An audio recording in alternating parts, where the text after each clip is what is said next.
ይወላችሁ ወደ እግዚአብሔር ቤተሰቦች በጣም ለብዙ ሰው በጣም እደግመዋለሁ ለብዙ ሰው ተጨባጭ የሆነ ለውጥ የሚቀበልበት ጊዜ እስቲ አሜን በሉ በጮህት አልሰማዋችሁም ጌታ ሆይ በሉ እስቲ ጮሁና እለምንሃለሁ ሐሳቤን ልቤን ሁለንተናዬን ተቆጣጥረህ ልትናገረኝ የምትፈልገውን ልታሳውቀኝ የምትፈልገውን እንድትገልጥልኝ የሚረብሸኝ የሚያውከኝ በበራሪው የጨለማ ወፍ ከቤ ውስጥ የተዘራውን ለመንጠቅ የሚላክ እንዳያገኘኝ እለምንሃለሁ አንድ ደቂቃ እጆቻችሁን ወደ ላይ ይሄ የህይወት ቃል ሲነገር ዲስትራክሽን የሚሰራ ወገኖቼ ትልቁ የሚዘራው ቃል ልባችን ላይ ሲበቅል ውጤት አለው የሚጠልፍ የጨለማ ኃይል የፈረሰ ይሁን እግዚአብሔር ታሪክን ይቀይራል ሰው አልሰማሁኝም እግዚአብሔር መቆማችሁን ይቀይራል ኦ ሎርድ እግዚአብሔር ስፍራችሁን ይቀይራል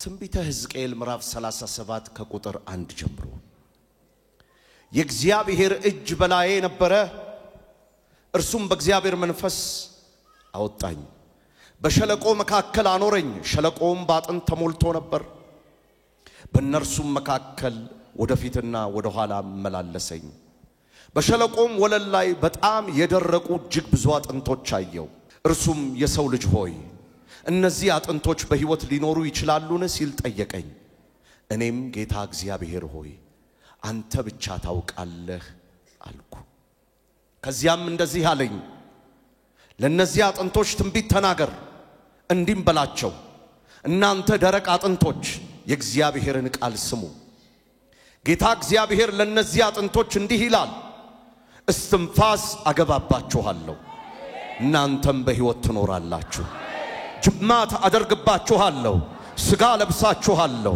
በቆዳ ሸፍናችኋለሁ በውስጣቸውም እስትንፋስ አገባባችኋለሁ በሕይወትም ትኖራላችሁ እኔም እግዚአብሔር እንደሆንኩ ታውቃላችሁ ስለዚህ እንደታዘዝኩትም ትንቢት ተናገርኩ ትንቢቱን በመናገርበት ጊዜ የኩሽኩሽታ ድምጽ ተሰማ አጥንቶቹም አንድ ላይ ሆኑ አጥንት ከአጥንትም ጋር ተጋጠመ እኔም ተመለከትኩ ጅማትም ነበረባቸው ሥጋም በላያቸው ላይ ታየ ቆዳም ሸፈናቸው እስትንፋስ ግን በውስጣቸው አልነበረም ከዚያም እንደዚህ አለኝ የሰው ልጅ ሆይ ለነፋሱ ትንቢት ተናገር እንዲም በለው ጌታ እግዚአብሔር እንደዚህ ይላል ነፋስ ሆይ ከአራቱም ነፋሳት ዘንድ ና በሕይወት እንዲኖሩም በእነዚህ በተገደሉት ላይ እፍ በልባቸው ስለዚህም እግዚአብሔር እንዳዘዘኝ ትንቢት ተናገርኩ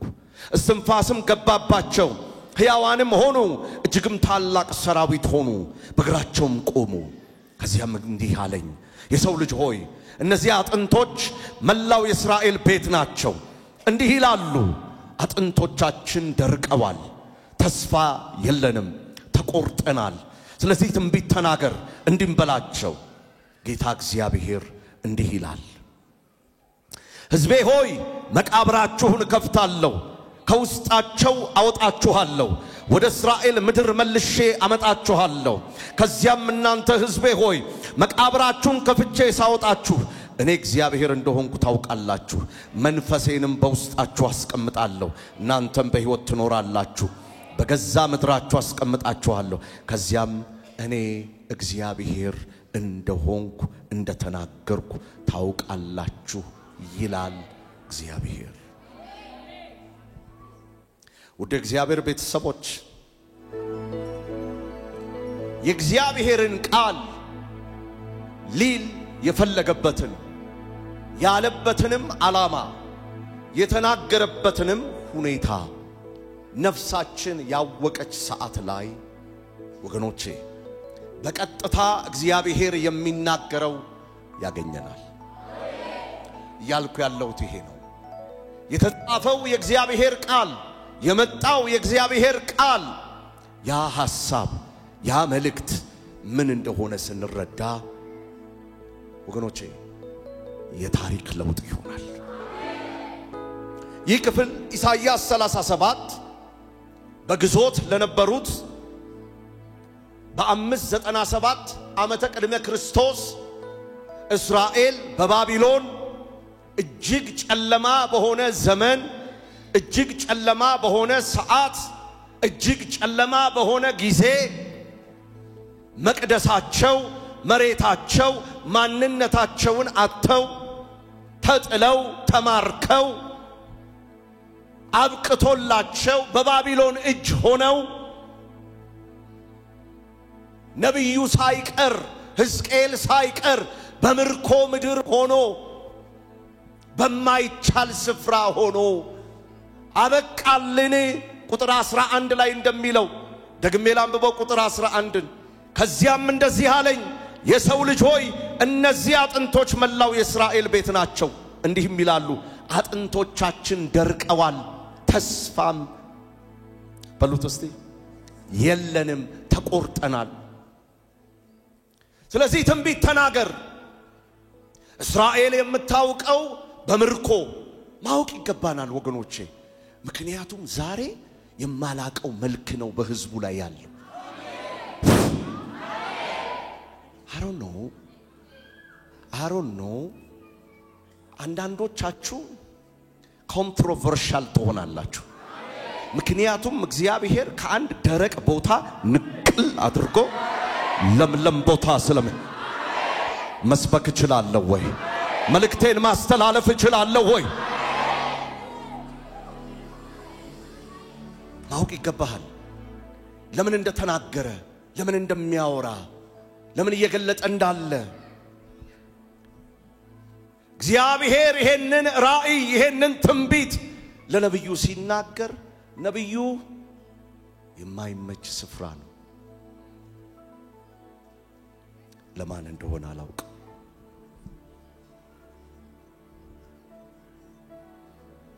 መጽሐፍ ቅዱሳዊ ማስረጃ ማየት ተገቢ ነው። ለዚህ ነው የቃሉን ትርጓሜ የቃሉን ሐሳብ የቃሉን አውድ ስለማናውቀው በእኛ ህይወት ላይ አይሰራም። የተናገረበትን ዓላማና የተናገረበትን ሐሳብ ያንን ስናገኘው ግን ይቆጠቁጠናል፣ ወደ ላይ ያዘልለናል። አሜን ነው ወይ? ለዚህ ዛሬ ስፍራ ብቻ አይደለም ህይወት የሚቀየርላችሁ ሰዎች አንዴ ጮኻችሁ እስቲ አሜን በሉ። ለዚህ ማወቅ ይገባናል። የት ሆነው ነው ነብዩ ይሄንን የሰማው? ኢየሩሳሌም በባቢሎን እጅ መውደቋን ማስረጃ ስጠን።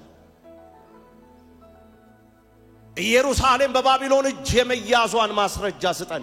የመማረካቸውን ማስረጃ ስጠን። ሁለተኛ ነገሥት ምዕራፍ 24 ላይ ከቁጥር 10 እስከ 12 እንዲህ ይላል።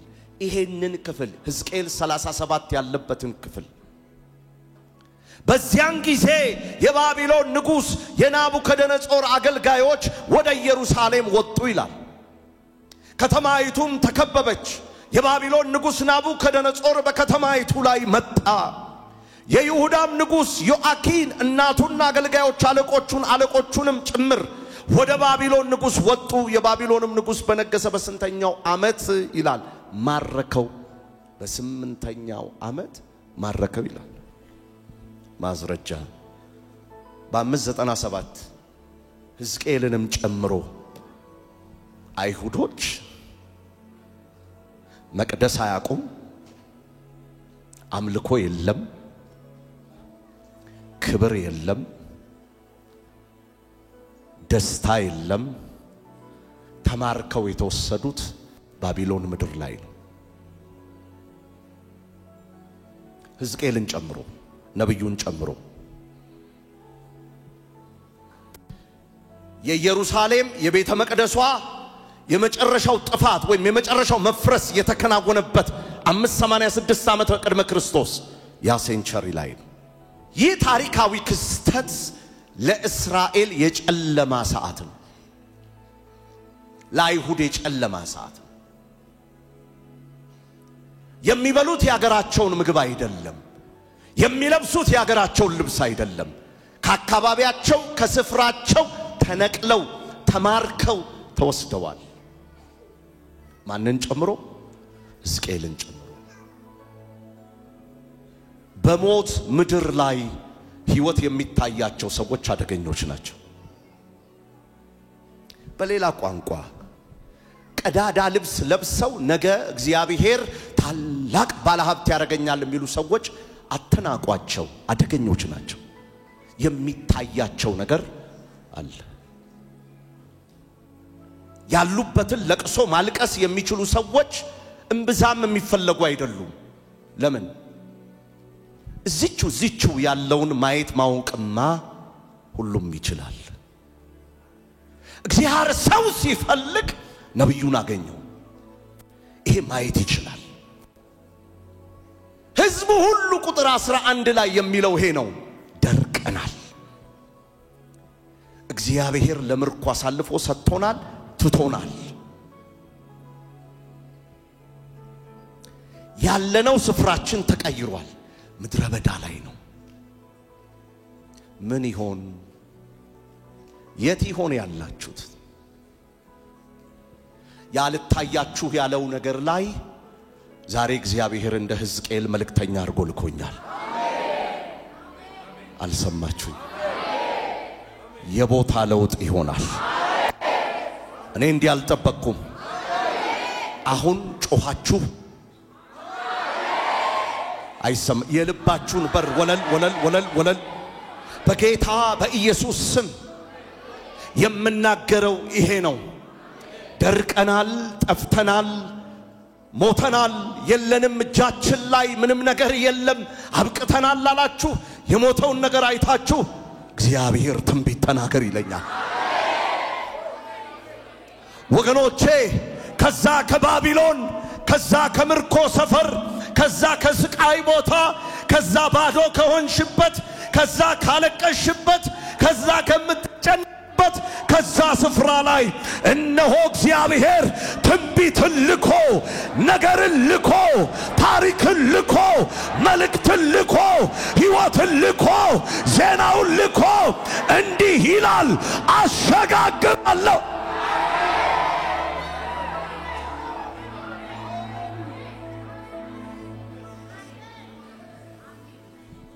ልክ እኮ ነው።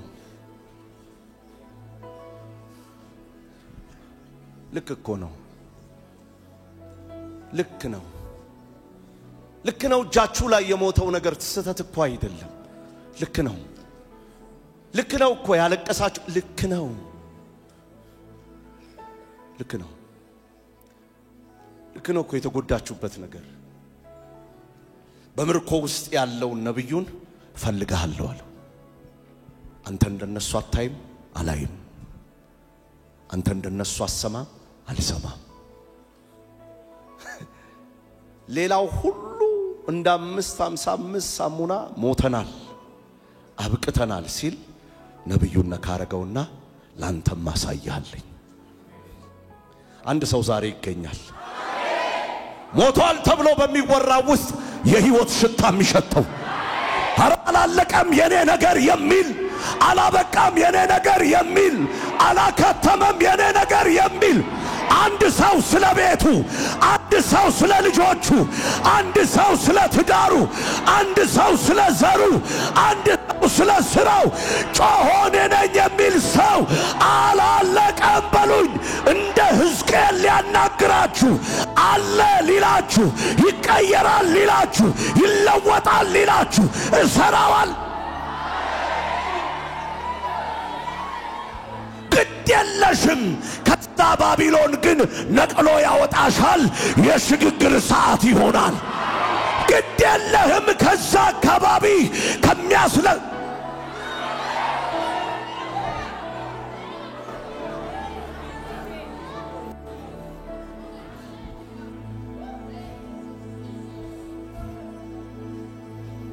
የጨለማ ሰዓት ነው።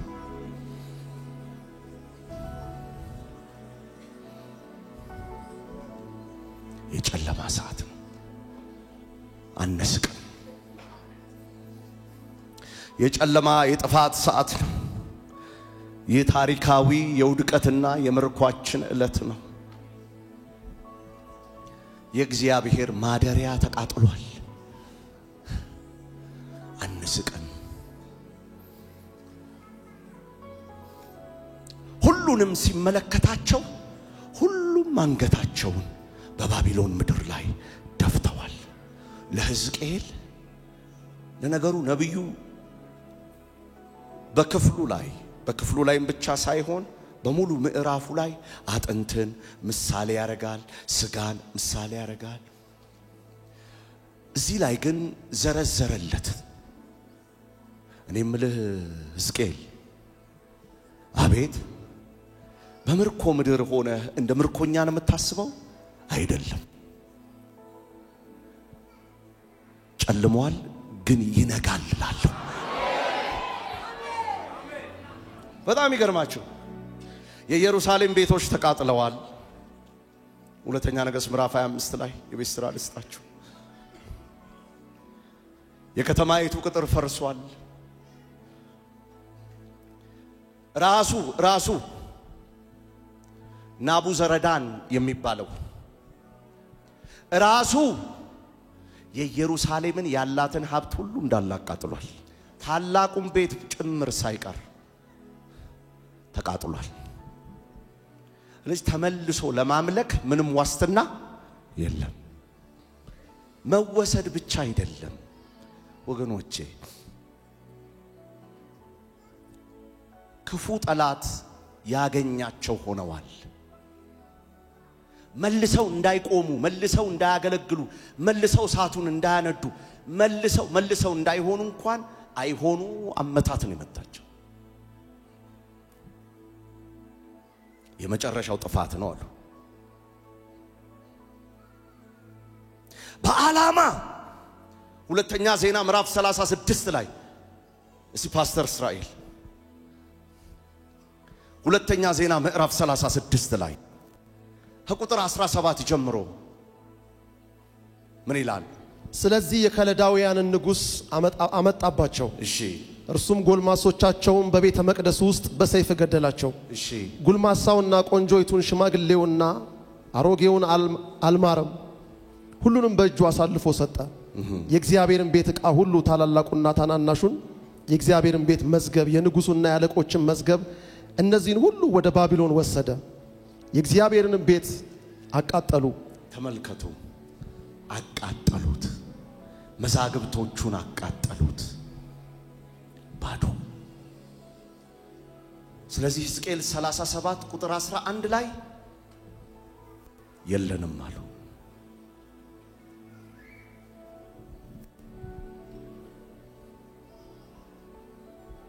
ሕዝቅኤል በግዞት መካከል ነበር። በዚሁ ስፍራ ተማርከው ከሄዱት ሕዝቅኤል ምዕራፍ 1 ላይ ሄድልኝ ከቁጥር 1 እስከ 3 ባልሳሳት ከቁጥር 1 እስከ 3 ዜና አለኝ ዛሬ ለብዙ ሕዝብ ደሞ አባቴ የሚጠራው ስራ አለ። ምን አለ ጮኻችሁ አሜን ብትሉ ምን ይላል? በ30ኛው ዓመት በአራተኛው ወር ከወሩም በአምስተኛው ቀን እሺ በኮቦር ወንዝ በምርኮኞች መካከል ሳለሁ የት? በኮቦር ወንዝ መካከል የት? ምርኮኞች መካከል ባቢሎን አግዞ ከወሰዳቸው ጨካኙ የእግዚአብሔርን ቤት ካቃጠለው ክፉ ሰራተኛ ከሰራበት ባዶ ካደረገበት ተማርከው ከወጡት መካከል አብሬ ነው የወጣሁታል። ሕዝቅኤል ሰቆቃው ኤርምያስ ምዕራፍ 2 ላይ ይሄድልኝ ምዕራፍ 2 ቁጥር 7 ጌታ መሠዊያውን ጣለ፣ መቅደሱን ጠላ፣ የአዳራሿንም ቅጥር በጠላት እጅ አሳልፎ ሰጠ። ድምፃቸውንም እንደ ዓመት በዓል ቀን በእግዚአብሔር ቤት ከፍ ከፍ አደረጉ። እግዚአብሔር የጽዮንን ሴት ልጅ ቅጥር ያፈርስ ዘንድ አሰበ።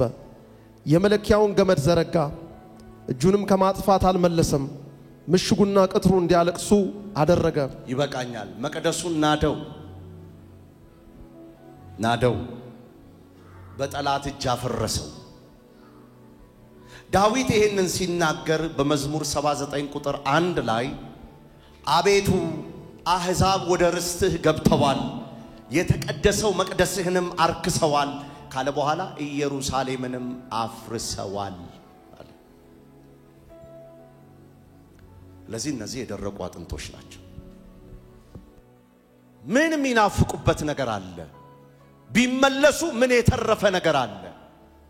ምን የሚያስመካ ነገር አለ? ምን የሚያስደስት ነገር አለ? ዮአኪን ሁሉ ሳይቀር ንጉስ ዮአኪን ይሄንን ሁሉ ጥፋት ሰርቷል። ሕዝቅኤል በግዞት መካከል ሆኖ ህዝቡን ሲሰማ ህዝቡን ሲያደምጥ ምን ማስረጃ አለን? ራሱ እግዚአብሔር ህዝቡ በምን አይነት ማጉረምረም ውስጥ ነው ያለው ቢባል ተስፋ የለንም፣ ተቆርጠናል፣ አብቅተናል የሚሉ ናቸው። ተቆርጠናል ሲሉ ምን ማለታቸው እንደሆነ ታውቃላችሁ? በኢብራይስጥ ተቆርጠናል የሚለው ቃል አቻ ቃል ሙት ሆነናል፣ መንፈስ የለንም፣ ሙት መንፈስ ነን፣ ተለይተናል፣ ከእግዚአብሔር እርቀናል፣ አይፈልገንም። ቢፈልገን ኖሮ የሚቀሩ ርዝራዦች ይኖሩ ነበር። አትሊስት እኛን እንኳን ቀጥቶን መቅደሱ እንዲተርፍ ያደርግ ነበር። አልፈለገንም፣ አይፈልገንም። ሞተናል። አጥንቶቻችን ደርቀዋል። ራሱ እግዚአብሔር ሸሽቶናል፣ ሞተናል።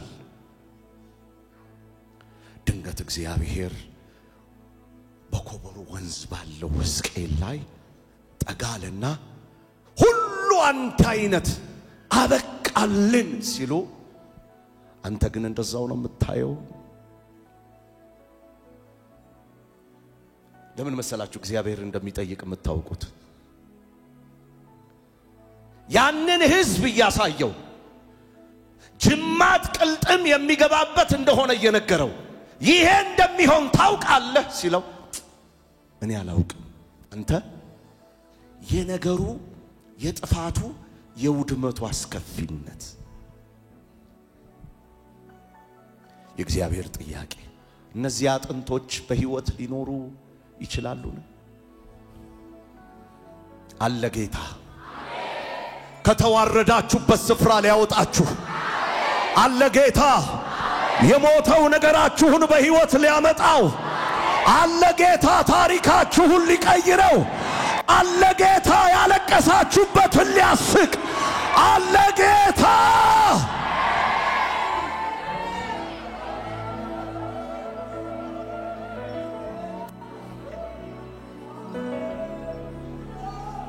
ወገኖቼ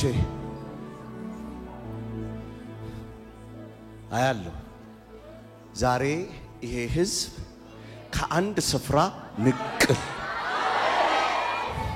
ልምላሜ ወዳለበት በቤትሽ ተስፋ ቆርጠሻል፣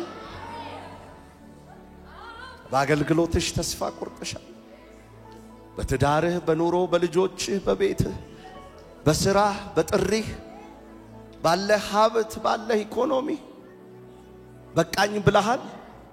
ራሱ ወደ እግዚአብሔር ስትመለከት ሩቅ ነው የሚታየህ። ይሄው መልእክተኛ ሆኜ መጥቻለሁ፣ መልሼ ሰራሃለሁ ይላል። መልሼ ሰራሃለሁ ይላል። አንድ ሰው ጮሆ አሜን ይበለኝ።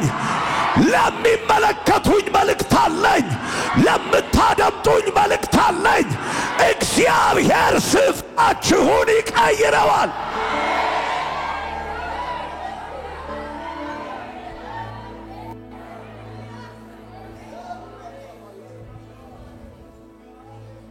ትንቢት ተናገርባቸው።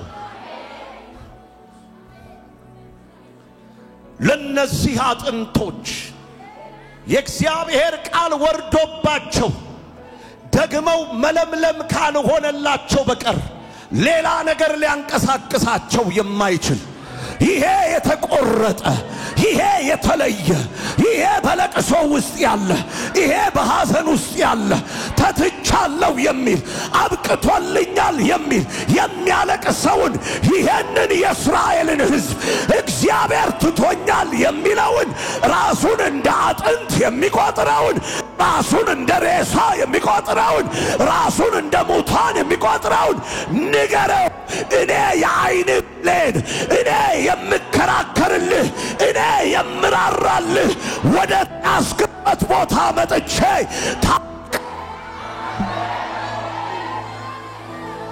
የታሪክ ለውጥ ላረግልህ ልቀይርህ መጥቻለሁ በለው።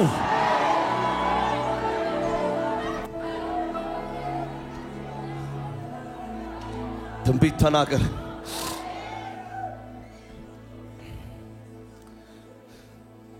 ትንቢት ስትናገር በዛው በተያዙበት ቦታ በዛው በታሰሩበት ሰንሰለት በዛው በቆዩበት ግዞት ላይ ፈትል ይሆንላቸዋል። ሌላ ሰው ይሆናሉ። ሌላ አቅም ይይዛሉ። ነግራችኋለሁ። በሰባት እጥፍ ወደ ነበራችሁበት ትመለሳለህ።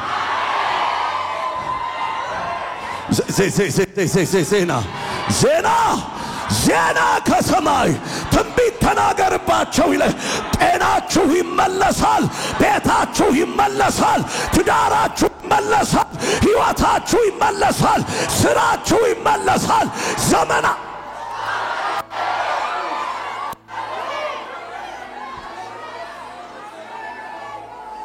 አጠገባችሁ ያለውን ሰው ነካ እንመለሳለን በሉት።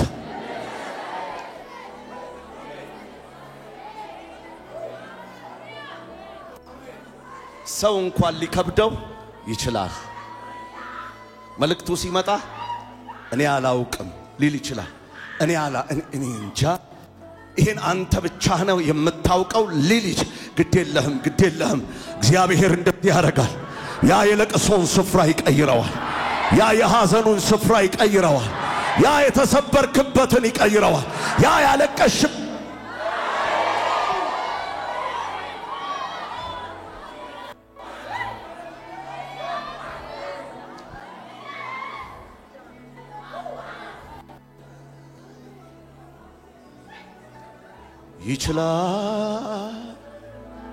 ይችላል ብያለሁ በነገሬ ላይ ቃል ካፉ ይውጣ እንጂ ከሰማይ የሞተው ይነሳ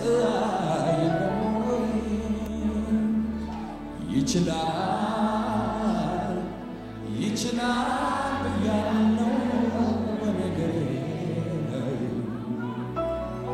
ቃል ካፉ ይውጣ እንጂ ከሰማይ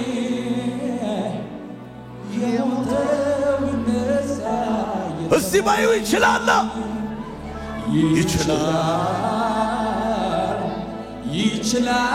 የታለ እግዚአብሔር ሕዝብ እታችሁ የታለ ቃል ካፉ ይውጣ እንጂ ከሰማይ አልዓዛር እስኮ የለም ወይ ይችላል ታላቅ ሕዝብ ሊያረግ በበረከት ላይ በረከት ሊሰጥ አዲስ ምዕራፍ ላይ ሊያወጣሽ ቃል ካፉ ይውጣ እንጂ ከሰማይ የሞተው ይነሳ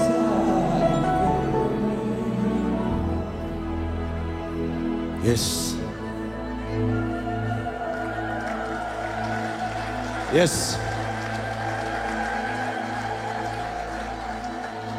አይገርምም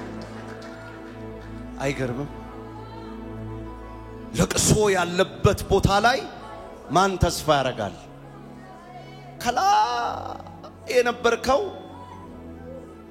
መሬት ላይ ስትንከባለል ማ ተመልሶ መነሳት አስባለሁ ይላል። ማን ይላል? አይንህን የጣልክበት ነገር በእሳት ሲጋይ ስታይ መልሶ እንዴት ይሆን? ማን ይላል? ነብዩ ሳይቀር በግዞት ቤት ውስጥ ገብቶ በግዞት ስፍራ ተይዞ እግዚአብሔር እንዴት ነው ሲል እኔ አላውቅም አንተ ዛሬ ምሽት እኮ ዛሬ ምሽት አቧራ ያለበት ስፍራ ላይ ይኸውላችሁ የተሸከማችሁት ሐዘን ላይ እነሆ ሆኖ የማያውቅ ሽግግር ይደረጋል ሆኖ ጩኸት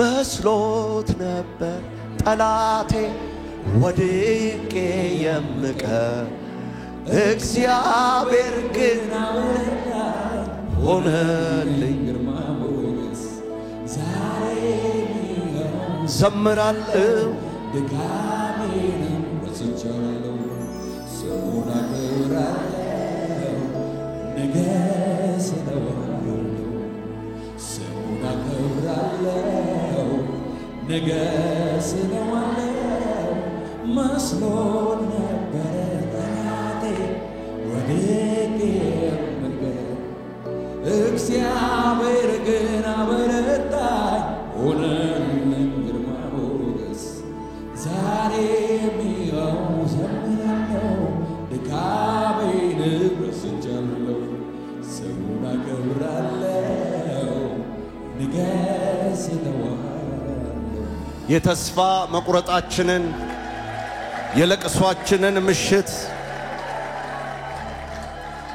የገባንበትን ወቅጥንቅጥ ትንቢት ተናገር ብሎ ወገኖቼ ትንቢት ሲናገርባቸው በቀጥታ እንደዚህ አለ እናንተ አጥንቶች አለ ኦ ሎርድ እናንተ በግዞት ውስጥ ያላችሁ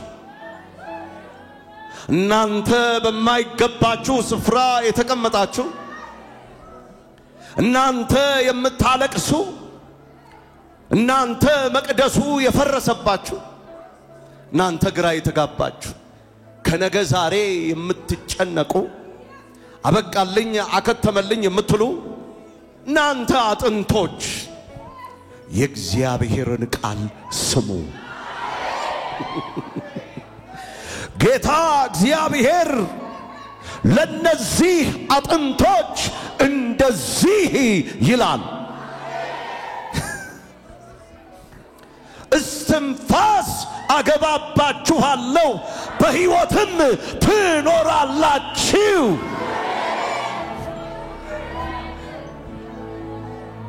ማለት ባዶች ለማነበራችሁ በግዞት ምድር ላይ ነበራችሁ የተቆረጣችሁ የደረቃችሁ ነበራችሁ ግን ትንቢት መጣ እናንተ አጥንቶች የእግዚአብሔርን ቃል ስሙ ተማርካችኋል ተይዛችኋል ታስራችኋል ቤተ መቅደሱ ፈርሷል አልቅሳችኋል ራሳችሁን የምትቆጥሩት እንደ ደረቁ አጥንቶች በግዞት እንዳሉ እንደሞቱ ሕይወት እንደል ዛሬ ግን እንዲመጣ መልእክት እስትንፋስ ይገባባችኋል የቦታ ለውጥ ይሆንላችኋል የስፍራ ለውጥ ይሆንላችኋል ወደ ለምለም ስፍራ ወደ አምልኮ ወደ እውነተኛው ክብር ምን አለ ጮኸሽ አሜን ብትይ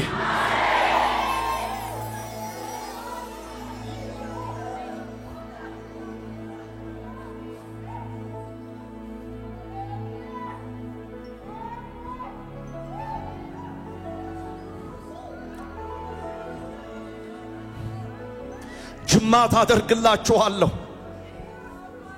ስጋ ለብሳችኋለሁ በቆዳ ሸፍናችኋለሁ በውስጣችሁም እስትንፋስ አገባባችኋለሁ በሕይወትም ትኖራላችሁ እኔ እግዚአብሔር እንደሆንኩ ታውቃላችሁ ስለዚህ እንደታዘዝኩት ትንቢት ተናገርኩ ትንቢቱን በመናገርበት ጊዜ የኩሽኩሽታ ድምጽ ተሰማ አጥንቶቹም አንድ ላይ ሆኑ አጥንት ከአጥንት ጋር ተጋጠመ እኔም ተመለከትኩ ጅማት ነበረባቸው ስጋም በላያቸው ታየ ቆዳም ሸፍኗቸዋል እስትንፋስ ግን በውስጣቸው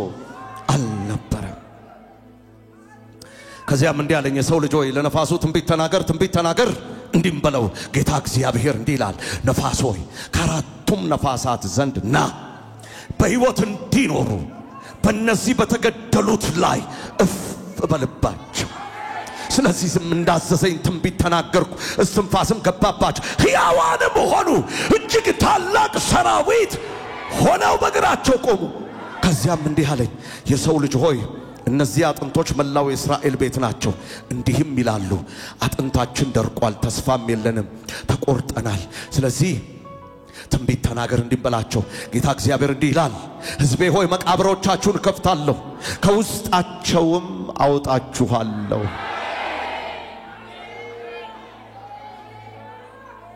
እናንተም በሕይወት ትኖራላችሁ በገዛ ምድራችሁም አስቀምጣችኋለሁ ከዛም እኔ እግዚአብሔር እንደተናገርኩ እንዳደረግኩትም ታውቃላችሁ ካላችሁበት ከዛ ከተያዛችሁበት ስፍራ ላይ ባቢሎን ማርኮ ከያዛችሁ ከምታለቅሱበት ስፍራ ላይ እንደ ታላቅ ሰራዊት ሕዝብን አበዛ ያገሪቱን ወሰን አሰፋ የማዳን በእኛ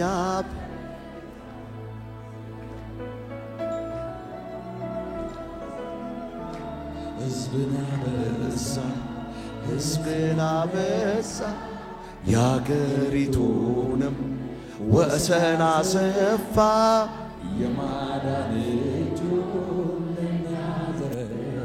ከተያዙበት ከታሰሩበት ከተጨነቁበት ከዛ ግዞት ላይ ከዛ እስር ላይ ውጡ እየተባሉ ውጡ ምክንያቱም ታላቅ ሰራዊት ሆኑ ወገኖቼ ዛሬ ለዚህ ሕዝብ መልእክት አለኝ ከየት እንድትወጡ እሱ ያውቃል ዛሬ ለዚህ ሕዝብ መልእክት አለኝ ለዚህ ሕዝብ መልእክት አለኝ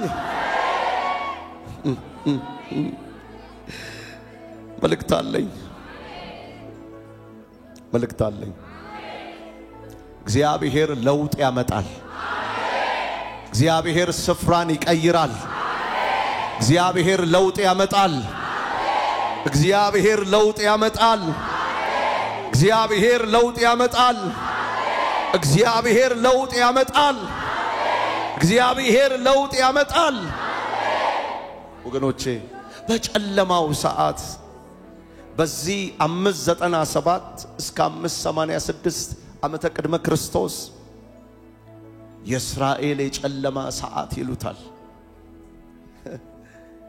ኢየሩሳሌም ወድቃ በማታውቀው በባቢሎን እጅ ወደቀች አንድ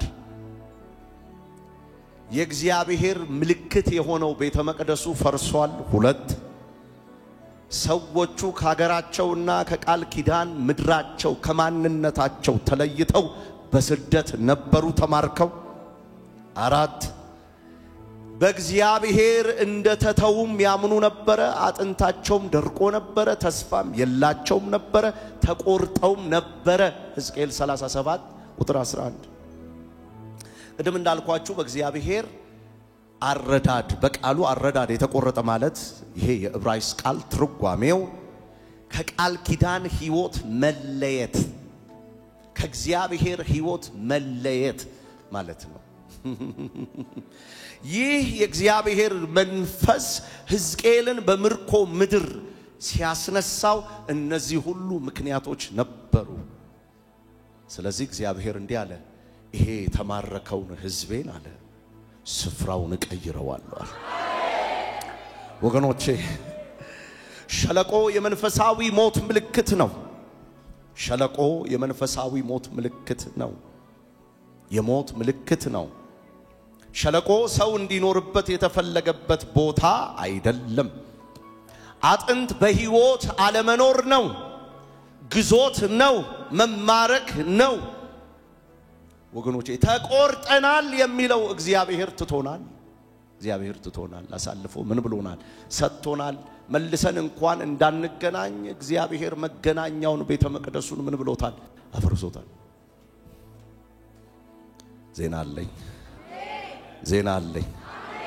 ዜና አለኝ ድንገት ተስፋ ቆርጠው ያሉትን ከነሱ መካከል ነብዩን ቀረባለና በዛ በግዞት ምድር አንተ ግን ስታወራ አንተ ግን ስታስብ እንዴት ነው የምታስበው? እኔ ግን እንዲህ ነው የማስበው፣ ይነጋል። ወገኖቼ ምን እንደሞተባችሁ እናንተ ታውቃላችሁ። እግዚአብሔር ግን በዛሬው ቀን እንዲህ አለኝ። በዛሬው ቀን አልሰማችሁኝም? ይሄ ታላቅ ይሄ ያበቃ አጥንት ይሄ የሞተ ሰራዊት ይሄ ግዞት ውስጥ ያለ ለቅሶ ውስጥ ያለ ዋይታ ውስጥ ያለውን በአንዲት ሰከንድ እንደ ታላቅ ሰራዊት አርጎ ሊያወጣ መልእክት አለኝ ዛሬ ለብዙዎቻችሁ። የሞተው ነገራችሁ ላይ አዲስ ነገር ሊያልፍ ነው። ትንቢት አለኝ ሊያልፍ ነው፣ ሊቀየር ነው። አሁን ከሞት ወደ ሕይወት፣ ከስደት ወደ መቀራረብ፣ ከተስፋ መቁረጥ ወደ ተስፋ፣ ከተበተኑ አጥንቶች ወደ ሕያው አካልነት፣ ወደ ሕያው ስብስብ ልትመለሱ ነው ይላል እግዚአብሔር። የራባባባ ሻታካያ ባካያስ የጠፋውን ነገር ልታገኙት ነው። መዓዛውን ልታገኙት ነው። ነገራችሁን ልታገኙት ነው።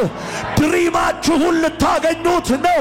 ህልማችሁን ህልማችሁን ልታገኙት ነው።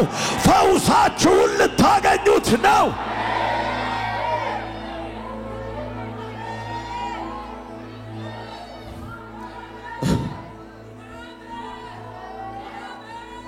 እስትንፋስ አገባባቸዋለሁ አለ። ልክ እኮ ነው። ዮሐንስስ 20 ቁጥር 22 ላይ እፍ አለባቸው አይደለም የሚለው? ወዲያው ሰተት ብሎ ሲገባ ሌላ ታሪክ፣ የውድቀት ዜና በክብር፣ የለቅሶ ታሪክ በእልልታ፣ አፍን በሳቅ መሙላት። ዛሬ ለማን እንደምናገር አላውቅም። የሚገባባችሁ መንፈስ ስማችሁን ይቀይረዋል። የሚገባባችሁ መንፈስ የሚገባባችሁ መንፈስ ሕይወታችሁን ቀይር። እኔ ዛሬ የሚገባበት መንፈስ የበዛለት ሰራዊት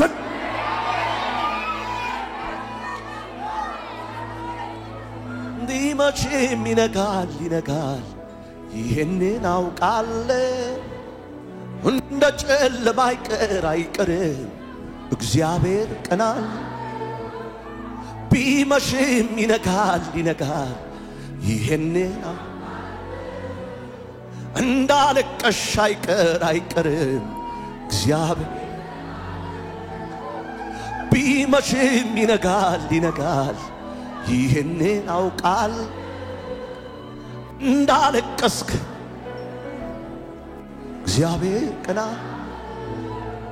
እግዚአብሔር ቀናለው ለሁሉ እግዚአብሔር ቀናለው።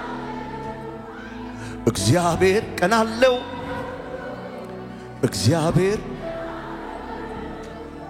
አንድ ጊዜ ቃሉን ሲሰጥ ሊሰራ ሲነሳ ነገር ሁሉ ይቀየራል ከሱ የተነሳ። እኔም ይሄ ገብቶኝ ተደግፌዋ በኃያላን መሃል ኃይል እግዚአብሔር ነው። በኃያላን መሃል ኃይል እግዚአብሔር ነው። ኃይል የእግዚአብሔር ነው። በይዋሲ ቢመሽም ይነጋል ይሄንን አውቃለሁ። እንደ ጨለማ አይቀርም እግዚአብሔር ቀናል። ቢመሽም ይነጋል ይሄንን እጅሽም ወደ ላይ እንደ ጨለማ አይቀርም እግዚአብሔር ቀናለው ለሁሉ። እግዚአብሔር ቀናለው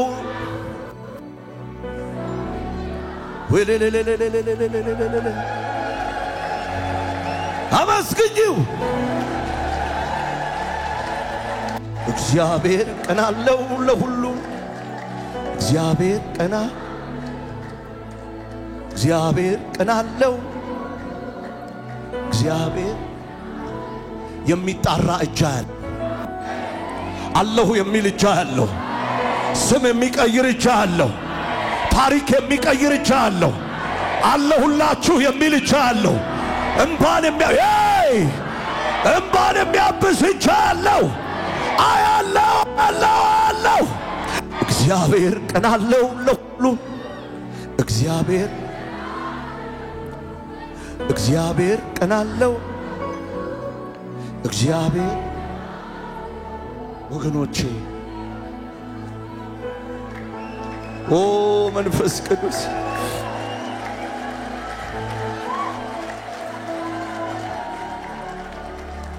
መንፈስ ቅዱስ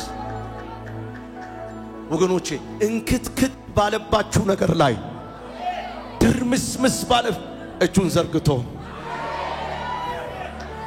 አረ ዜና አለኝ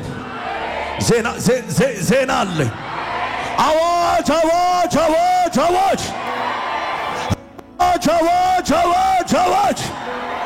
እግዚአብሔር እንደዚህ ይላል ለደረቁ አጥንቶችን ያለው ይላል እስትንፋስ አስገባለሁ ይላል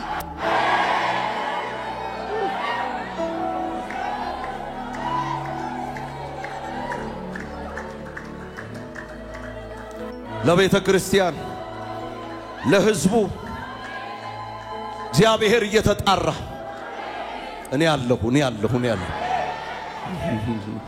ለሀገራችን በነገሮች ለተሰባበሩ ሕዝቦች ምዕራብ ደቡብ ምስራቅ ሰሜን እኔ ያለሁ ይላል ሊለውጥ እኔ ያለሁ ይላል ለሞተው ቢዝነስ እኔ ያለሁ ይላል ለሞተው ቤት እኔ ያለሁ ይላል ለሞተው ነገር እኔ ያለሁ ይላል ለሞተው ልጆች እኔ ያለሁ ይላል ለሞተው ታሪክ እኔ ያለሁ ይላል እግዚአብሔር አለው ይላል ቢመችም ይነጋል ይህንን አውቃለሁ እንደ ጨለማ አይቀርም እግዚአብሔር ቢመሽም ይነጋል ይህንን እንደ ጨለማ አይቀርም እግዚአብሔር ቀን አለው እግዚአብሔር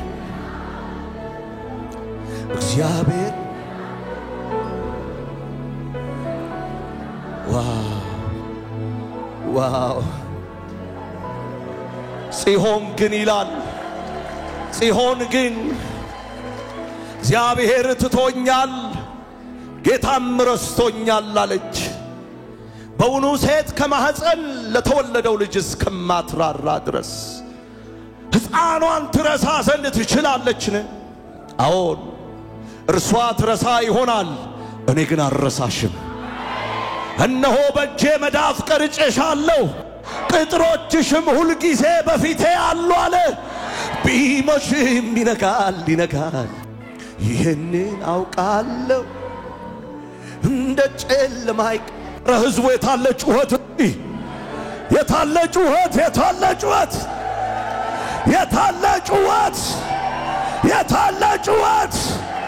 እግዚአብሔር አለ ባሪያው ዳዊት ለዘላለም ይጥላልን መዝሙር 77 ከቁጥር 7 ጀምሮ እስከ 9 እግዚአብሔር ለዘላለም ይጥላልን እንግዲህ ቸርነቱን አይጨምርምን ለዘላለምስ ምህረቱ ለልጅ ተቆረጠችን የተናገረውስ ቃል አልቋል እግዚአብሔር ሞገሱን ረሳነ በቁጣውስ ምህረቱን ዘጋውን እግዚአብሔር ሞገሱን ረሳውን በቁጣውስ ምህረቱን ዘጋውን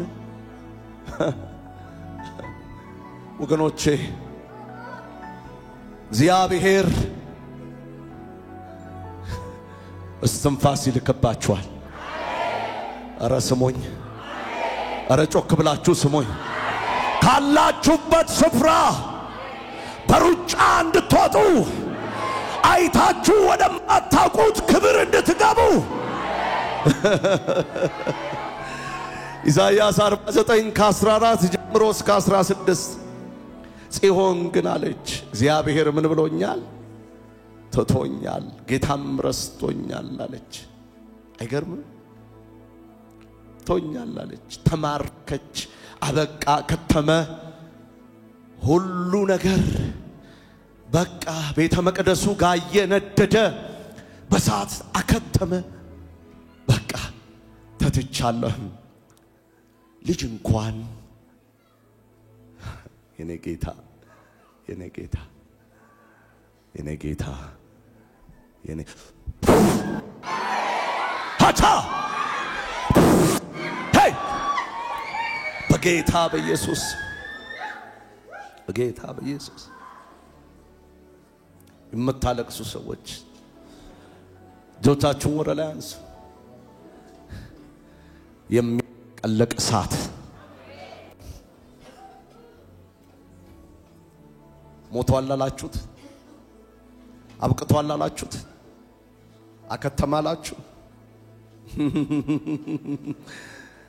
ዛሬ እንደ ሕዝቅኤል እናገራለሁ በደረቁት ነገር ላይ የእግዚአብሔር እስትንፋስ ያልፋል።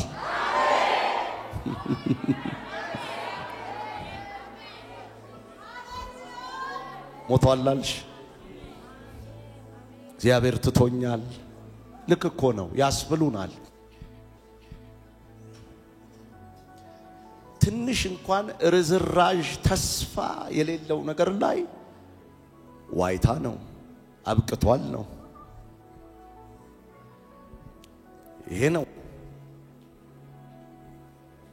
በእውኑ ሴት ከማህፀኗ ለተወለደው ልጅ እስከማትራ ድረስ ሕፃኗን ትረሳ ዘንድ ትችላለችን?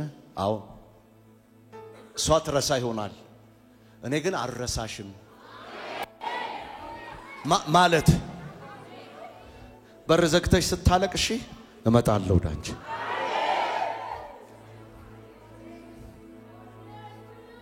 ያልነበረሽን ያልሆንከውን ኃይል እጨምርብህና ከዛ ከባቢሎን መንደር እጅህን ይዤ አወጣል።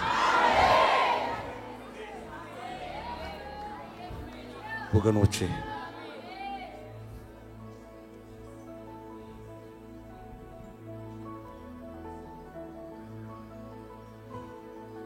ሰቆቃው ኤርምያስ ምዕራፍ 3 ቁጥር 54 ላይ እንዲህ ይላል በራሴ ላይ ውኖች ተከነበሉ እኔም ጠፋው ብዬ ነበር አለ። አቤቱ በጠለቀ ጉድጓድ ውስጥ ሆኜ ስምህን ጠራው፣ ድምጼን ሰማ። ጆሮ ከልመናዬ አትመልስ፣ በጠራሁ ቀን ቀረብክ፣ አትፍራም አልከኝ። በላዬ ላይ ተከለበሰ አልኩ። ይንካሽ፣ ታሪክ ይለውጥ፣ ሰፈር ይለውጥ፣ አካባቢ ይለውጥ፣ ስምሽን ይለውጥ። ጩሁና አሜን በለኝ። በላያችሁ ላይ ነገር የተደፋባችሁ ከሱ ነገር የተነሳ ጠፋሁ ብዬ ነበር ያላችሁ ይሄው ዛሬ መልእክት አለኝ። አይዞህ የሚል እጅ ያልፋል፣ ንፋስ ያልፋል፣ እስትንፋስ ያልፋል፣ ሰማይ ይታዘዛል፣ አዲስ ክብር ይመጣል፣ አዲስ ጉልበት ያገኝሃል፣ አዲስ ስም ያገኝሻል። ጮኸ አሜን በለኝ።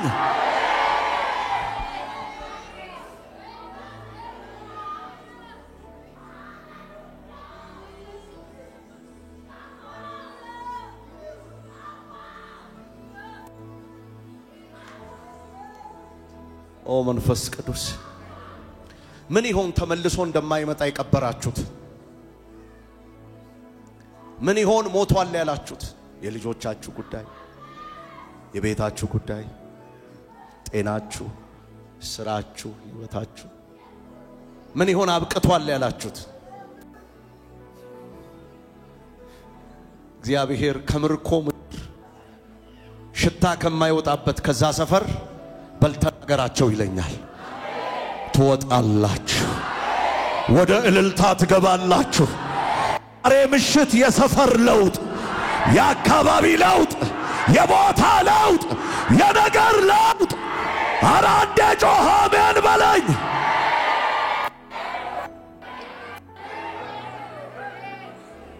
የኔ ነው መልእክቱ የሚላለ የኔ ነው መልእክቱ ይቅር ግድ የለም የኔ ነው የሚላለ ኧረ አሜን የሚለኝ ሰው እግዚአብሔር አለውልህ ያለው አለ።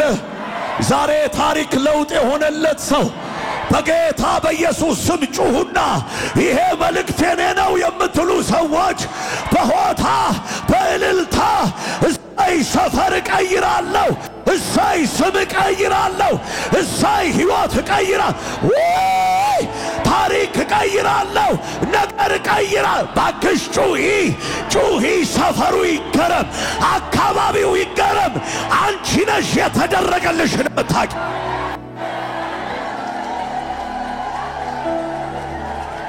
Say, say, say, say.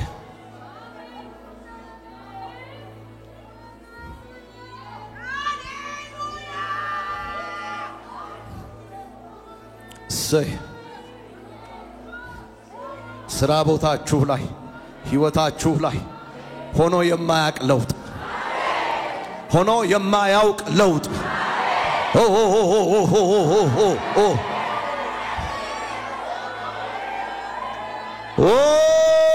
ሻባባባ ካታ ባካታ ሮምቦ ሶኮ ሮቦ ሾንቶ ሮቦሶ ሜሌቤሌቤሌቤሌቤሳ ሄከሌቤሌቤሌቤሳ ሮቶሎቦኮቶሎቦኮቶሳ ማጃታካታ ባራባካያሳ እሳቱ ይንደዳሁን የመውጫው መንገድ ይከፈታሁን አጥንቶ ላይ አዎ ስራት ላይ መንፈስ ይውረድባቸው ስማቸው ይቀየር ሕይወታቸው ሸምር ራባጋጃንዶ ሸንደረበከተረበከተይሻ ኢፓላቦቶሮቦሳ ልጆቻቸው ላይ ቤታቸው ላይ ትዳራቸው ላይ ጤናቸው ላይ አዲስ እሳት አዲስ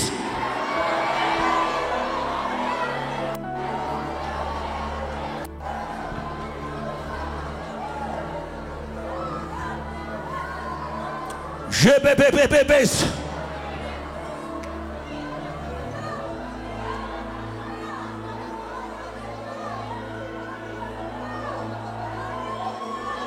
ጀምር የአካባቢ ለውጥ ይሁንላችሁ የሕይወት ለውጥ ይሁንላችሁ የስም ለውጥ ይሁንላችሁ የሥራ ለውጥ ይሁንላችሁ የነቀፌታ ለውጥ ይሁንላችሁ ይሁንላችሁ ከዋሻ ውስጥ መውጣት ይሁንላችሁ ትር መውጣት ይሁንላችሁ ከጭንቅ መውጣት ይሁንላችሁ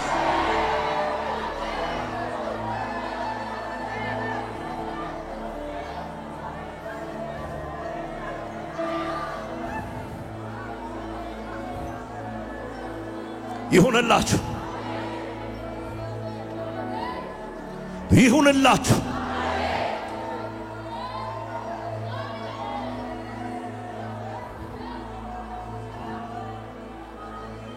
ይሁንላችሁ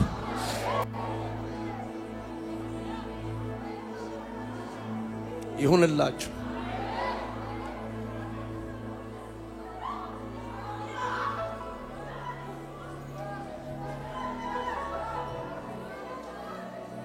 ይሁንላችሁ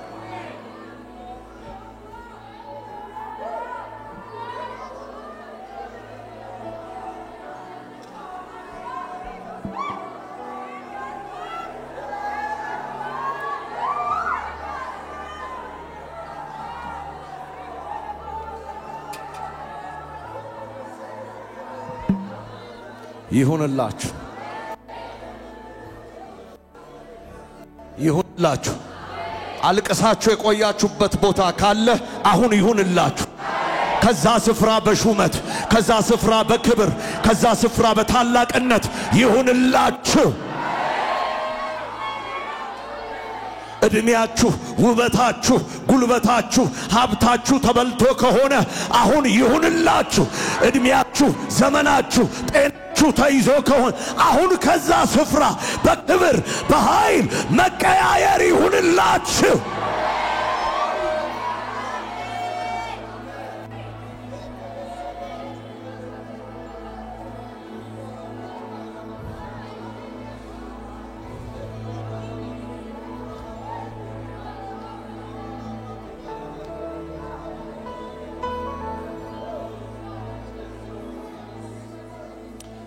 ሕዝቅኤል ይሄ የእግዚአብሔር መንፈስ ተስፋ በቆረጡበት ነገር ላይ ብቻ ሳይሆን በውስጣቸው በሰውነታቸውም እንደሚመጣ ትንቢት ተናግሯል። የደረቁ አጥንቶች ትንፋሽ ያስፈልጋቸዋል። አዎ ያንዳንዳችን ይሄ ትንፋሽ ያስፈልገናል። ይሄ ትንፋሽ ያስፈልገናል። ታላቅ ሰራዊት የሚያረግ በህይወት እንድንኖር በግር የሚያቆም አረ አሜን በሉ። ይሄ የመንፈስ ቅዱስ ኃይል ያስፈልጋችሁ። ይሄ የመንፈስ ቅዱስ ጉልበት ያስፈልጋችሁ።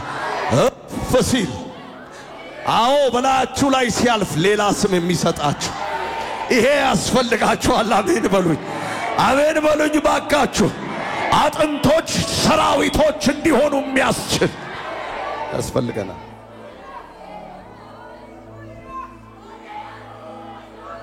በመንፈስ የተሞላች ቤተክርስቲያን ዝምታ ውስጥ ያለች ሳትሆን ተራማጅ ነች። በመንፈስ የተሞላ በስትንፋሱ የተሞላ አማኝ ዝም ያለ ሳይሆን ከአንድ ከተያዘበት ስፍራ ብሬክ ስሩ ሆኖለት የሚወጣ ነው። ዝም ብሎ መቀመጥ በጌታ ዘንድ የተፈቀደ አይደለም። ረስቶኛል ትል ይሆናል። ወገኖቼ መቃብሮቻችሁን ከፍታለሁ፣ የትንሣኤ መንፈስ ልካለሁ።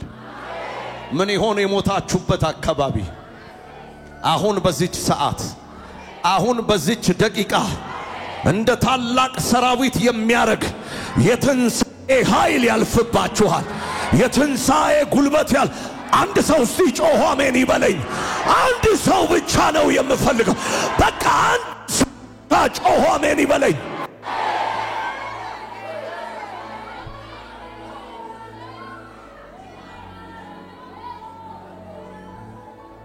የትንሣኤ ኃይል ለውጥ ነው።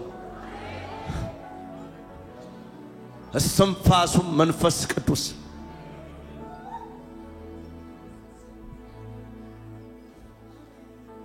ለማን እንደምናገር አላውቅም።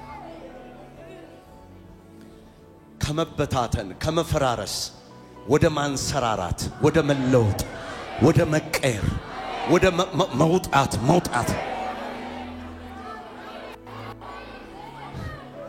አሜን አትሉ? የሞተው ትንሹ ነገራችሁ ማበብ የስፍራ ለውጥ የኢኮኖሚ ለውጥ የህይወት ለውጥ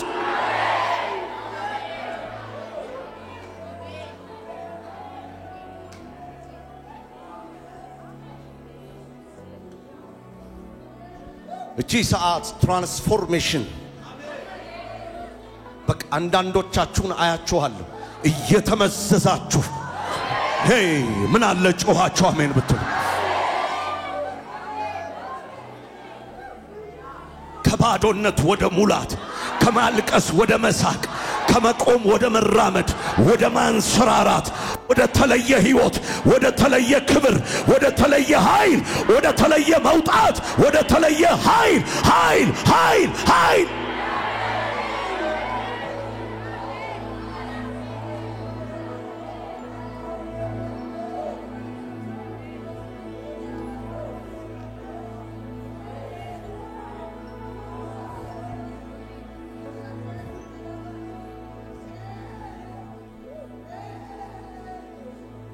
አረሳሽም ይላል።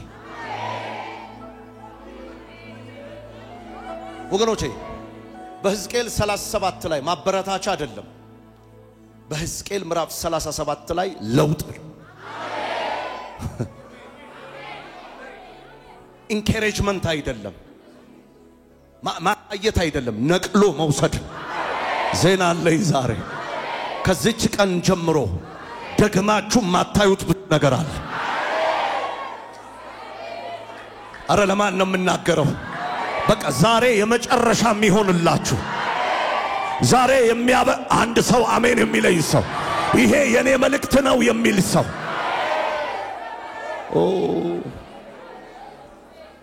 መስሎት ነበር ወድቄ የምቀር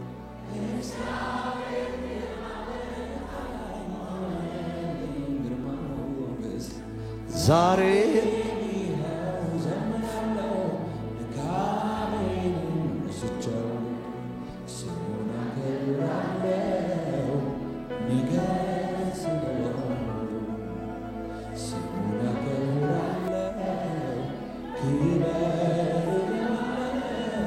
እጆችን ወደ ላይ ጌታ ሆይ በሉ አለማመኔን እርዳው ጌታ ሆይ ጥርጣሬን እርዳው ጌታ ሆይ የምለምነው ይሄ ነው ልክ እንደ ያዕቆብ መንገዴ ከእግዚአብሔር ተሰውራለች ፍርዴም ከአምላኬ አልፋለች ብዬ ነበር አንተ የዘላለም አምላክ የምድር ዳርቻ ፈጣሪ ነህ አትደክምም አትደክምም አትታክትም ያንተ ማስተዋል በማንም አይመረመርም ለኔ ለደካማው ኃይልን ሰጠኸኝ ጉልበት ለሌለው ለኔ ብርታትን ጨመርክልኝ ጌታ ሆይ ታሪኬን ስለቀየርክ ስሜን ስለቀየርክ ሕይወቴን ስለቀየርክ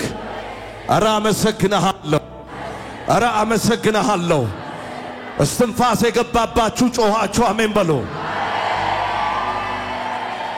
አሜን አሜን አሜን አሜን አሜን አሜን አሜን አሜን አሜን